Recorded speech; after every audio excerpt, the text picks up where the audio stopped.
Captain Elias Riker stood on the bridge of his ship, staring out at the vast expanse of space. His fleet had just returned from a brutal war, the kind of war that left no room for mercy. The alien empire they had fought against, an empire that had terrorized human colonies for years, was finally defeated. The battle was over, and Elias had led the charge that brought about the victory. The galaxy should have been celebrating, but instead, there was only silence aboard his ship. The war had cost Elias more than he wanted to admit. Countless lives had been lost, both human and alien. It was a victory, but it felt empty. The peace he had fought for still seemed far away. Elias had no choice but to focus on the mission ahead, returning to the capital to receive his reward for his service. The doors to the bridge slid open, and a junior officer walked in, holding a small data pad. "Captain Riker," the officer said, his voice nervous, "the Council has prepared your reward for the victory." Elias glanced at him.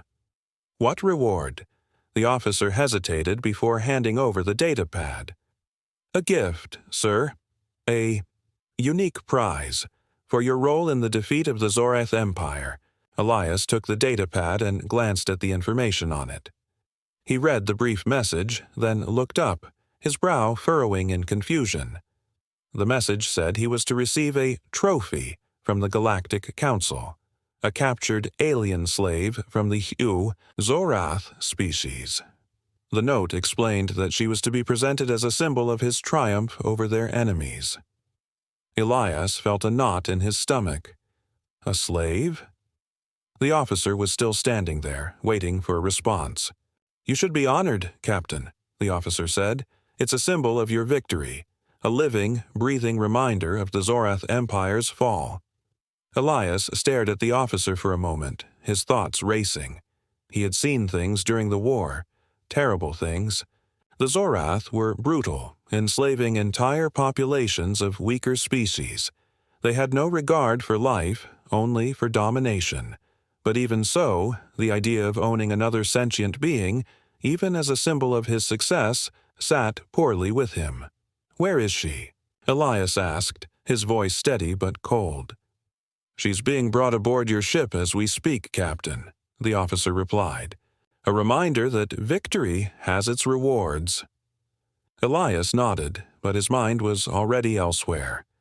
This reward felt wrong. He wasn't sure why, but something about it made him uneasy.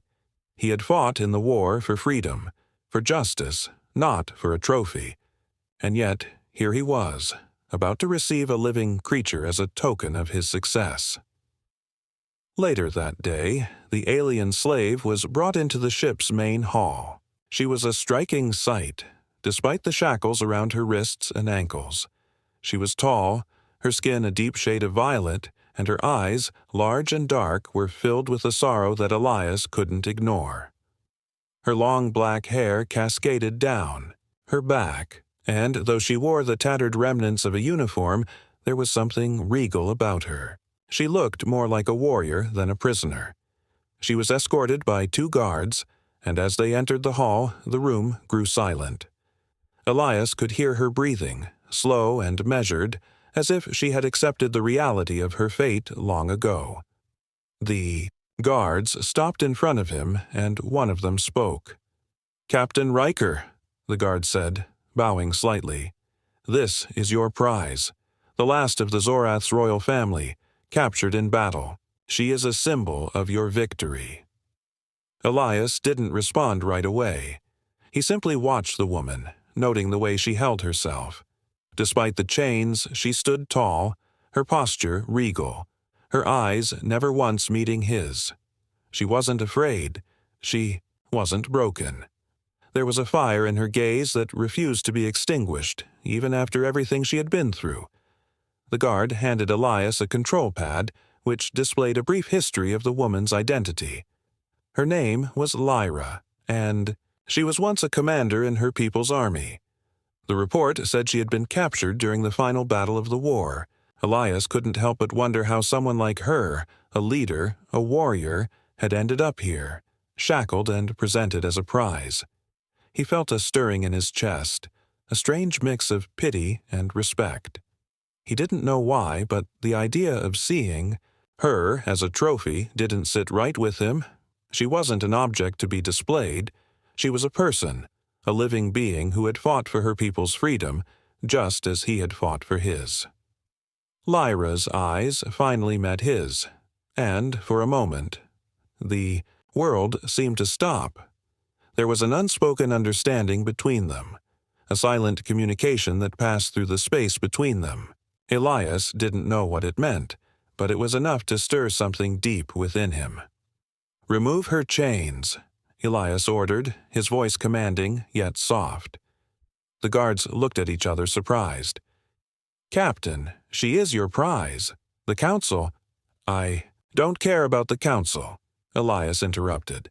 "Remove her chains." For the first time, Lyra's gaze softened, though her face remained unreadable. She didn't speak, but the faintest glimmer of gratitude flashed in her eyes. As the guards hesitated, Elias took a step forward and reached for the chains himself. The sound of the shackles falling to the ground was loud in the silence that followed. "You're free," he said, his voice steady but filled with a quiet resolve. Lyra said nothing, but she gave him a small nod. She was free, but the real question was, what would she do with her freedom? The days that followed Lyra's release were filled with questions and confusion. Elias couldn't shake the image of her standing before him, free, but silent. She hadn't spoken a word since he had ordered the guards to remove her chains. Her eyes, however, told a different story. There was something in them, an intelligence, a depth of feeling, that made Elias wonder just who she really was beneath the surface. Lyra spent most of her time in the ship's observation room, a quiet place where she could look out at the endless stretch of stars. Elias saw her there often, staring into the vastness of space. She never moved much, but there was something calming about her stillness. It was as if she had become part of the ship itself, a quiet witness to the universe that continued to spin around her. Elias tried to keep his distance, not out of disrespect, but because he didn't know what to say to her. After all, she was a prisoner once, his enemy. Or at least that's what he had been told. The reports had painted her as a brutal warrior, a leader of the Zorath forces. Yet, when he looked at her, he didn't see a warrior. He saw a woman who had been broken, but not destroyed. One morning, Elias decided to visit the observation room. He found Lyra standing by the large window, her back to him. The stars reflected in her dark eyes, and for a moment, Elias simply watched her. He could hear her breathing softly, steady and calm, but there was a sadness in her posture. Her shoulders were hunched slightly as though the weight of something invisible pressed down on her. He cleared his throat, unsure of how to start. "You've been here a while," he said, his voice quiet. Lyra didn't respond. She didn't even turn to look at him. "I know you're angry," Elias continued, his voice softer now. "I'm not your enemy. I didn't capture you, but I know that's hard to believe. I just wanted to say that I didn't free you to own you." Finally, Lyra turned to face him. Her eyes met his, and for the first time, she spoke. Her voice was low, almost like a whisper, but there was strength in it. "You freed me because you wanted to feel good about yourself," she said, her words sharp and direct. "You think that by setting me free, you somehow redeem yourself, as if a broken chain is enough to fix what has been done." Elias was taken aback. He had expected silence, maybe a glance of gratitude, but her words cut through him like a blade. He couldn't deny the truth in them. Part of him had hoped that by freeing her, he would be able to wash away the guilt that had been building in him ever since the war had ended. But that hope was shattered by her blunt honesty. "I never said I was perfect," Elias replied, his voice steady despite the sting of her words. "I just wanted to do what was right." Lyra didn't respond immediately. She took a step closer, studying him with an intensity that made Elias feel vulnerable, as if she could see every flaw he tried to hide. "You don't understand," she said, her voice quieter now, almost sad. You think freedom is a gift. You think it's something you can just give away. But freedom is something you earn. It's something that's taken, not given. Elias swallowed hard. Her words were powerful, and they shook him. He had never really thought about freedom that way. He had always believed that freedom was something you fought for, something that could be handed down after victory. But Lyra was making him see things differently. He wanted to ask her more, to understand what she meant, but before he could speak, she turned her back to him again. The silence between them stretched, heavy and uncomfortable. After a long pause, Elias finally said, "How did you end up with them? The Zorath. How did they take your people?" Lyra didn't turn around this time, but she answered. It was a slow process. The Zorath didn't attack us all at once. They first came as traders, offering their help, but their help turned into control. We were a peaceful people, and at first they fooled us. They promised protection, promised wealth, but slowly their grip tightened. And by the time he realized what they were really doing, it was too late. Elias listened, his heart heavy with the weight of her words. "I had no idea," he said quietly. Lyra nodded, as though expecting that response. "You wouldn't. You were fighting your own battles. You didn't know what was happening to us." There was a moment of silence, and Elias could feel the distance between them growing. He wanted to bridge that gap, to make things right somehow, but he didn't know how. Finally, Lyra spoke again, her voice almost a whisper. "You freed me, Captain, but you can't free my people, not with good intentions alone." Elias nodded slowly, understanding the truth in her words. He had been thinking in terms of simple actions, like removing chains and offering freedom. But freedom, true freedom, wasn't that simple. It wasn't a prize or a reward. It was a fight, one that had to be won every single day. "I know," Elias said, his voice solemn. "I'll help you. I'll help your people. I'll do whatever it takes." Lyra turned her head slightly, her eyes meeting his again. There was no warmth in her gaze, but there was something else. Something that Elias couldn't quite place.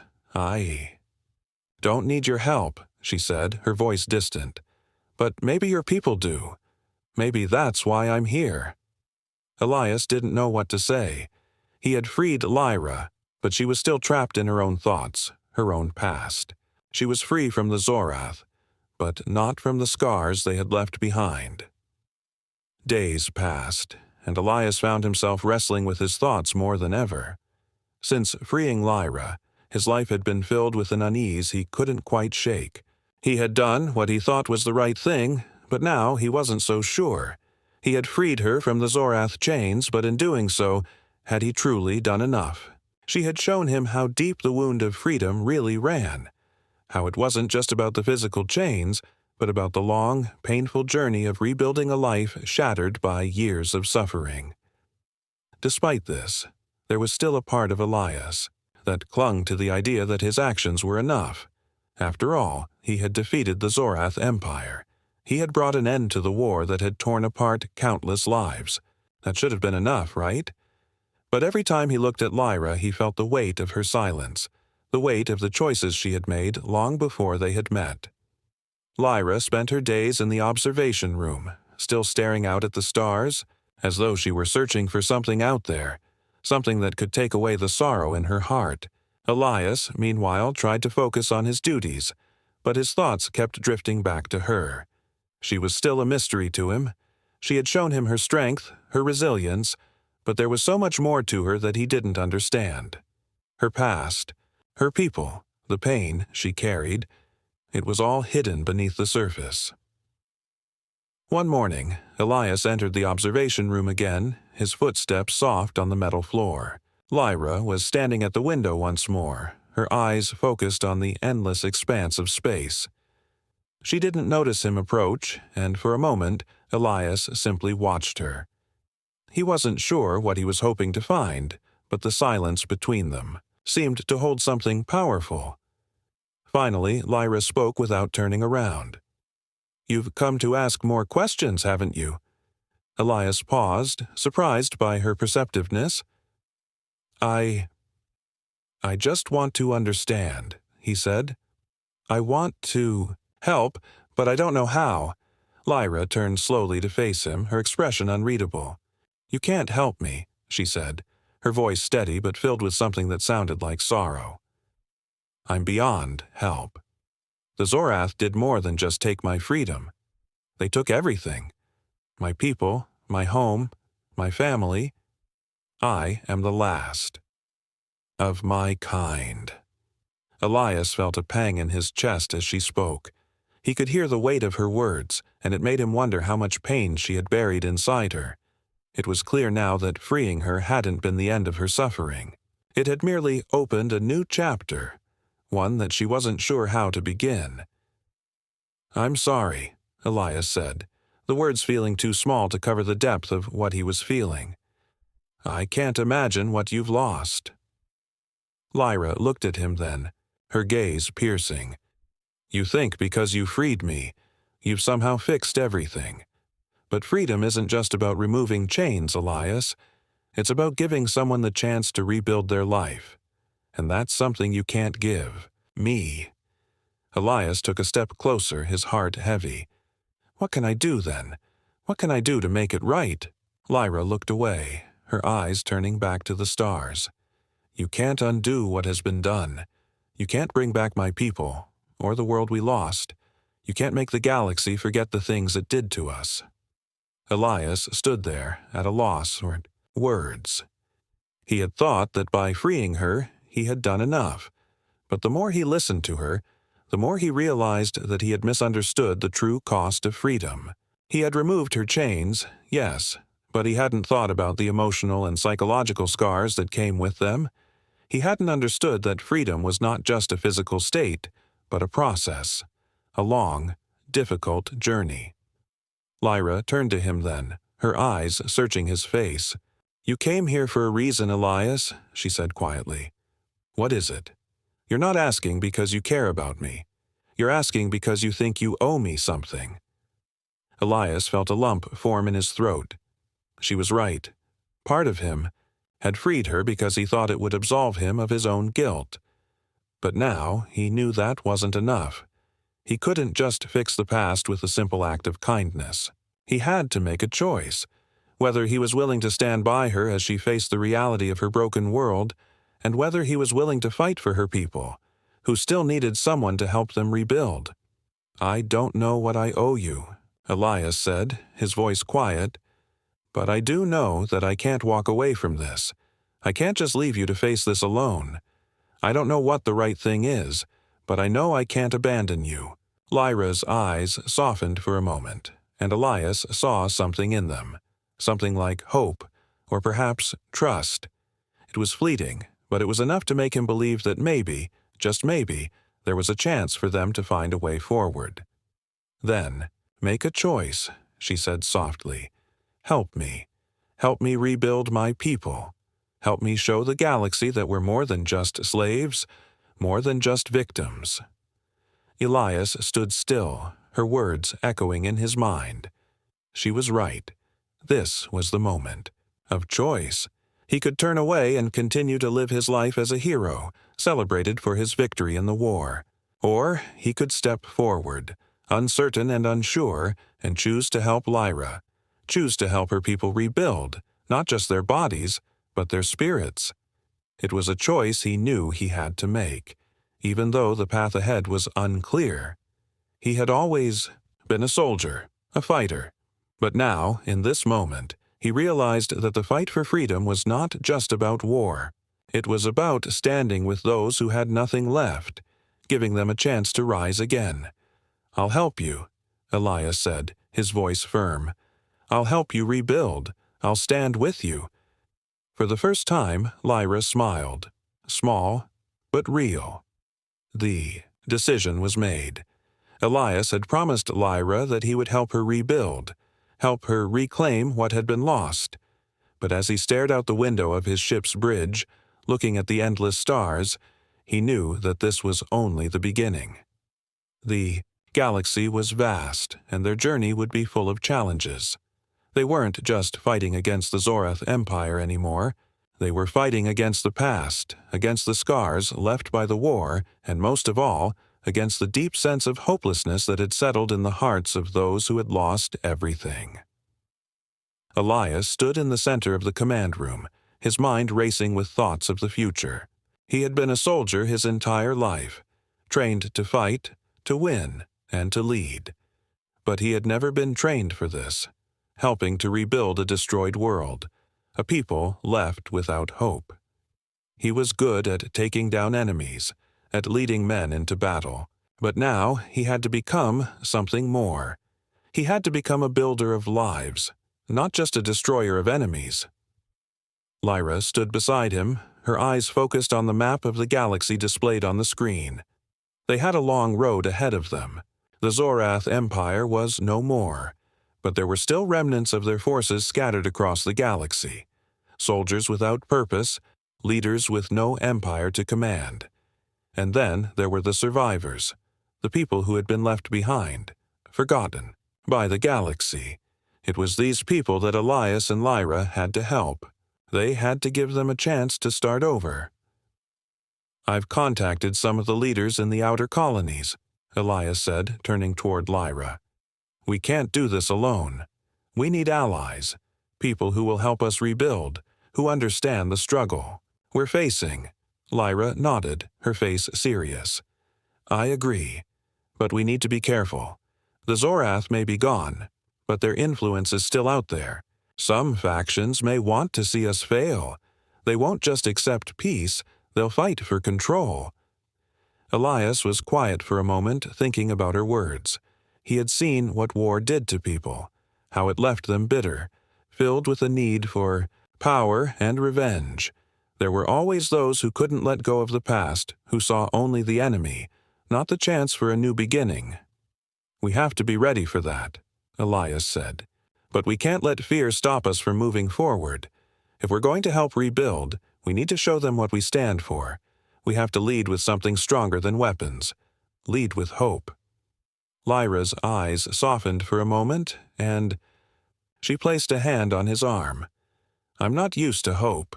For years, I've only known pain and survival, but I'm willing to try. For my people, I'll try." Elias could see the weight of her words in her eyes. The scars of the past were still there, hidden beneath the surface, and he knew it would take time to heal them. But he also knew that this was the right thing to do. They couldn't keep running from the past. They had to face it together. They made their way to the ship's command center, where Elias began reaching out to the leaders of the nearby colonies. Lyra stood beside him, quietly observing as Elias spoke with each contact. She had been through so much, yet her calm presence was a steady anchor for Elias. He could feel her strength even when she said little. She didn't need to say much. Her actions, her determination, spoke louder than any words could. One by one, they received responses. Some of the leaders were hesitant, unsure of how they could help. Others were more receptive, eager to join the effort. But despite the varying responses, one thing was clear. Elias and Lyra had the support of those who were ready to see a new future. A future that didn't rely on the destruction of one another. As they worked through the communications, Elias began to see the bigger picture. The task ahead wasn't just about rebuilding Lyra's people. It was about creating a new alliance, a coalition of survivors who could stand together. It was about showing the galaxy that despite the darkness of the past, there was still a chance for something better. The next few days were a whirlwind of planning, organizing, and reaching out to various factions. Lyra's calm leadership and insight into the workings of the galaxy were invaluable, and Elias began to understand just how much he had underestimated her. She wasn't just a survivor of war, she was a leader in her own right, with wisdom far beyond his own. But with each passing day, the weight of their mission grew heavier. Elias could see it in Lyra's eyes, the fatigue, the worry. She was carrying the burden of her people's future on her shoulders, and he knew that no matter how much he helped, it would never be enough to take away the pain she carried. One evening, as they sat together in the ship's lounge, Elias spoke up. "I know this isn't easy for you. You've lost so much, and now you're trying to rebuild it all. I just want you to know, I'm here. I'm not going anywhere." Lyra looked at him, her eyes tired but grateful. "I know," she said softly. "I can't do this alone, but I'm not used to depending on others. It's hard for me to trust that anyone will stay." Elias nodded, understanding. "It's hard for me, too. But we're in this together, and together we can do more than we ever could alone." For the first time, Lyra smiled, a small, genuine smile that reached her eyes. "Thank you, Elias, for everything." As the days turned into weeks, Elias and Lyra worked tirelessly to bring together the pieces of a broken galaxy. They built alliances, made new friends, and faced countless challenges along the way. The Zorath Empire may have been defeated, but the scars it left behind were still fresh. It would take time, more time than either of them had hoped, but Elias was starting to believe in the future, not just for Lyra's people, but for the entire galaxy. In the quiet moments, when the work seemed endless and the road ahead seemed impossible, Elias found strength in Lyra, and, perhaps more surprisingly, he found strength in himself. For the first time in his life, he wasn't just fighting for a cause, he was fighting for a future, for hope. And that made all the difference. The work of rebuilding had only just begun, but already Elias and Lyra could feel the tension building. Despite their best efforts, not everyone in the galaxy was ready to embrace the new reality they were trying to create. Some factions, even former allies, weren't pleased with the growing influence of Elias and Lyra. Whispers of rebellion began to spread, and soon enough, they weren't just working to unite a shattered galaxy. They were fighting to protect what they had built. The day started like any other, with Elias reviewing reports and Lyra speaking to the leaders of the outer colonies. Their plans for rebuilding were moving forward, but in the back of Elias' mind, he could feel the storm approaching. He had been a soldier long enough to know that when things seemed too calm, it was only because the worst was yet to come. Lyra had spent the morning discussing trade agreements with one of the colonies that had been heavily affected by the war. Elias knew that the Zorath Empire's influence had left scars that would take generations to heal, but what worried him more was the presence of Zorath sympathizers scattered across the galaxy. Even though the Empire had been defeated, there were still pockets of resistance, groups that would stop at nothing to reclaim their lost power. Elias sat back in his chair, staring at the star map projected before him. They had made progress, but the shadows of the past were long and hard to escape. He knew the galaxy wasn't ready for true peace. The old wounds ran too deep. Suddenly, the door to his quarters slid open, and Lyra stepped in, her face tight with concern. "Elias, we need to talk," she said. There was a sharpness in her voice, a warning that sent a chill through him. "What is it?" he asked, already rising from his seat. He could see the worry in her eyes, and it made his stomach tighten. "I've received word from one of our contacts," Lyra said. "There are Zorath forces gathering in the outer sectors. Not just a few, but a whole fleet. They're preparing to strike." Elias frowned. The Zorath Empire had fallen, but the remnants of its military had always been a threat. He had hoped they would simply fade into obscurity, but he knew now that he had been naive. The galaxy didn't forget so easily. "They must be trying to rebuild their power," Elias said.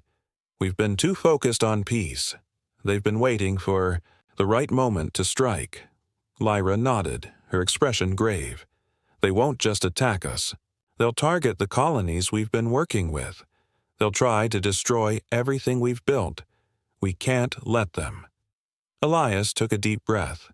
This was the last thing they needed. He had promised Lyra that he would stand by her side, but this was different. They were no longer fighting for survival. They were fighting for something bigger, for the future of all the people who had been left behind by the war. The Zorath remnants wanted to crush that future before it had even begun. "I'll get the fleet ready," Elias said, already moving toward the door. "We'll defend the colonies. I won't let them take what we've worked for." "No," Lyra said, stepping in front of him. Her voice was calm but firm. "We can't fight this the same way we fought the Zorath. We're not just soldiers anymore, Elias. We have to be more than that." Elias stopped, looking at her in confusion. "What do you mean? How are we supposed to stop them if we don't fight?" Lyra's eyes softened. "We fight, yes, but we can't let this become another war. If we do, then everything we've worked for, everything we've lost, will be for nothing. We have to make them see that we're different. We have to show them that we're not just about power, we're about something more." Elias hesitated. He understood what she meant, but the soldier in him wanted to act quickly, to gather the fleet and strike before they could be caught off guard. He knew how to fight wars, not how to change hearts. But Lyra was right. The galaxy didn't need another war. They needed to prove that peace was possible, even after all the destruction. "How do you suggest we do that?" Elias asked. "We need to send a message," Lyra said, her voice steady. "We'll go to their leader, the one who's organizing this rebellion. We'll offer them a choice, a chance to join us in rebuilding or to continue their path of destruction. If they choose the latter, we will fight. But we don't just destroy them. We show them why we're different. We show them that there's a better way." Elias nodded slowly, the weight of her words settling in his mind. It wasn't just about fighting. It was about leading with something more. He had always believed that war was the only way to resolve conflict, but maybe, just maybe, there was another way. The choice wasn't easy. He would have to put his faith in something other than his soldiers, something other than the weapons that had always been his strength. "We'll do it your way," Elias said finally. "But if they attack us first, we fight back. We won't let them destroy everything we've worked for." Lyra smiled faintly, her eyes filled with determination. "I wouldn't have it any other way." In the following days, Elias and Lyra prepared for their journey to meet the leader of the Zorath remnants.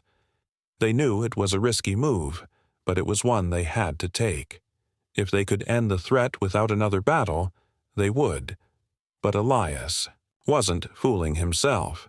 The scars of war ran deep, and there were those who would never accept peace. As their ship soared through the stars toward the outer sectors, Elias couldn't help but feel a growing sense of unease. The future of the galaxy rested in their hands now. They weren't just fighting for survival.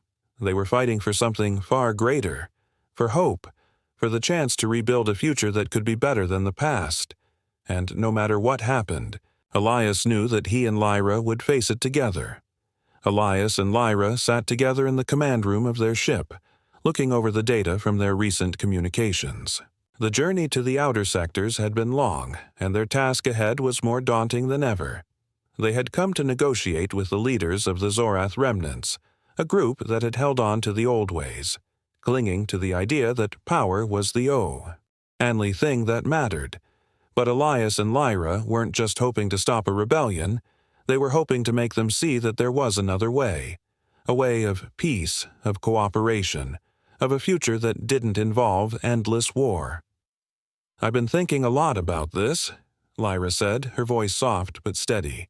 "The Zorath remnants, they're not like the people we've already united. They're still tied to the old ways. They're led by fear, and that's something we have to understand. We can't just ask them to change. We need to show them why they should." Elias looked at her, impressed by her insight. Over the weeks they had spent together, he had come to understand just how much wisdom she carried with her. She wasn't just a survivor of the Zorath Empire. She was its history, its past, and its hope for a future that didn't involve destruction. As a member of the Zenari, Lyra was the last of her people, a people who had been subjugated and erased by the Zorath. Her strength and intelligence were the key to unlocking this fragile piece they were trying to build. "We'll need allies," Elias said, his mind turning over the details.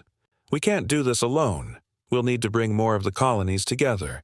The more support we have, the stronger our position will be." "I agree," Lyra replied. "But there's more than just military strength to this. It's about showing them that the galaxy has moved on. We can't keep living in the past. If we're going to rebuild, we have to break free from the cycles of fear and war. If they can see that, they might join us." Elias nodded, feeling the weight of her words. It wasn't just about defeating the remnants. It was about changing the mindset that had kept so many people locked in the cycles of violence and control. They needed to offer something more than just the promise of power. They needed to offer hope, a vision of a better future. The ship's navigation system beeped, signaling that they were approaching the meeting place. The outer sectors were filled with scattered colonies, many of them abandoned or damaged by years of war. The Zorath remnants had made their base in a desolate region, surrounded by the ruins of their former empire. Elias and Lyra knew this was a place of deep scars, both physical and emotional. But it was also a place of opportunity, an opportunity to prove that there was more to the galaxy than war. As the ship entered the outer sector, Lyra stood up and walked over to the window. The stars stretched out before them, a vast, dark expanse. Elias joined her, his eyes following her gaze. "Do you ever wonder if we'll ever be free of the past?" Elias asked quietly. Lyra didn't turn to face him. She simply looked out at the stars, as though seeking answers in the endless space. "I think we all carry our pasts with us," she said. "It's a part of who we are. But it doesn't have to define us. We can choose how we move forward. We can't erase the pain, but we can choose to live for something more." Elias didn't have an answer to that, but her words stayed with him. He had always believed that moving forward meant leaving the past behind, but Lyra was showing him that the past wasn't something to forget. It was something to understand, to learn from, and to build on. The ship landed gently on the desolate planet, the last stronghold of the Zorath remnants. The ground was barren, covered with the scars of countless battles. The atmosphere was thick, with tension, as if the very air was waiting for something to happen. Elias and Lyra disembarked, walking through the dark, empty landscape. They were met by a small group of soldiers, their faces cold and impassive. The leader of the remnants, a tall, imposing figure named General Kale, stood at the front of the group. His expression was unreadable, but there was a hardness in his eyes that made Elias wary. "You've come to beg for mercy?" Kale asked, his voice low and harsh. "What makes you think we'll listen to you?" Lyra stepped forward, her voice calm but filled with authority.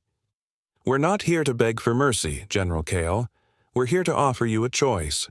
You can continue down the path of destruction, or you can join us in rebuilding the galaxy. It's your decision." Kale laughed, a harsh, mirthless sound. "You think I would throw away everything I've fought for? The Zorath Empire may have fallen, but we are not broken. We will rise again." "And what will you rise for?" Lyra asked. "To conquer and destroy again? To continue the cycle of violence that has cost so many lives? Or will you choose something different?" The general's eyes narrowed, and for a moment Elias thought he might refuse them outright. But then a flicker of doubt crossed Kale's face. The Zorath remnants had been driven by fear for so long, fear of losing their power, fear of being destroyed. But now they were faced with something new, a chance to build something, rather than tear it down. "You think I'll just abandon everything?" Kale asked again, his voice softer now. "I don't ask you to abandon anything," Lyra replied. "I ask you to build something better, to use your strength for something more than war. This galaxy doesn't need more destruction. It needs rebuilding." Elias watched as the two leaders faced each other, the weight of their words hanging in the air. The decision wasn't easy for Kale, and Elias could see the internal battle playing out in his eyes. The path of destruction was familiar, comforting even. But the path of rebuilding, it was uncertain, filled with challenges, and it demanded trust. For a long moment, Cale said nothing. Then, at last, he spoke. "I will consider your offer. But know this, if you are lying, if this is just another way to destroy us, we will fight." "We're not lying," Lyra said firmly. "This is the only way forward." The tension in the air shifted, but the road ahead was still uncertain. Cale had not given them his full allegiance, but he hadn't rejected them either. There was a chance, a small chance that they could turn the remnants into allies. As they left the meeting, Elias glanced at Lyra. "Do you think he'll change?" Lyra didn't answer right away. She simply looked out at the dark sky where the stars shimmered in the distance. "I don't know," she said finally. "But we have to give him the chance. And if he doesn't, we'll face whatever comes next. Together." Days turned into weeks after their meeting with General Cale, and Elias and Lyra found themselves standing at the edge of something bigger than either of them had anticipated. They had hoped for peace, for an end to the fighting. But now they realized that peace wasn't something that could be handed over easily. It had to be built, step by step, with patience, trust, and the willingness to change. The remnants of the Zorath Empire were scattered, leaderless, and divided. Some groups had joined them, agreeing to their offer of rebuilding. Others, however, still held on to the old ways, clinging to the belief that power and control were the only paths to survival. And then there were those like General Cale, who stood at the crossroads of change, uncertain whether to embrace a future that was unknown or retreat into the familiar shadow of war. Elias and Lyra had taken every opportunity to show the galaxy what they were building. They led with kindness, with openness, showing that leadership didn't have to be about fear. It could be about strength and compassion, strength in unity. Yet, despite their best efforts, there were still skeptics. Those who feared that the old wars would come back, those who didn't believe that the galaxy could change. Elias stood at the window of their ship, staring at the stars. He had spent so many years fighting for victory, for survival, for freedom, but now his fight felt different. It wasn't about weapons or battles anymore. It was about changing minds, convincing people that peace was worth fighting for, and, perhaps most of all, it was about standing alongside Lyra, helping her rebuild her people's future. Lyra entered the room silently, as she often did, and stood beside him. She, too, was looking at the stars. The silence between them was comfortable, a shared understanding that didn't need words. Right. The old ways don't work anymore. We're all tired of fighting. Elias nodded, but his eyes remained sharp. It's not easy. It's not an instant fix, but it's the only way forward. Lyra spoke next, her voice calm and steady. "You can choose to rebuild with us, General. Or you can keep fighting for a future that no longer exists. The choice is yours." For a moment, Cale was silent. He looked around at the people gathered, the leaders who had come together to create something new. His eyes softened as he looked at Lyra, and then he turned to Elias. "I'm ready to try," Cale said at last. "I'm ready to build something better." The room erupted in quiet relief, and for the first time, Elias and Lyra allowed themselves to hope, truly hope, that peace was possible. In the months that followed, the galaxy began to change. Slowly but surely, the remnants of the old wars faded. People who had once been enemies now stood together, united by a common cause. The chance to build a future, to rebuild the galaxy not just with technology or power, but with something more. Hope, unity, and compassion. And for Elias and Lyra, the journey was far from over. But now, they weren't just leaders of a small faction. They were leaders of a new era, a new beginning. Together, they had created a legacy that would endure for generations to come.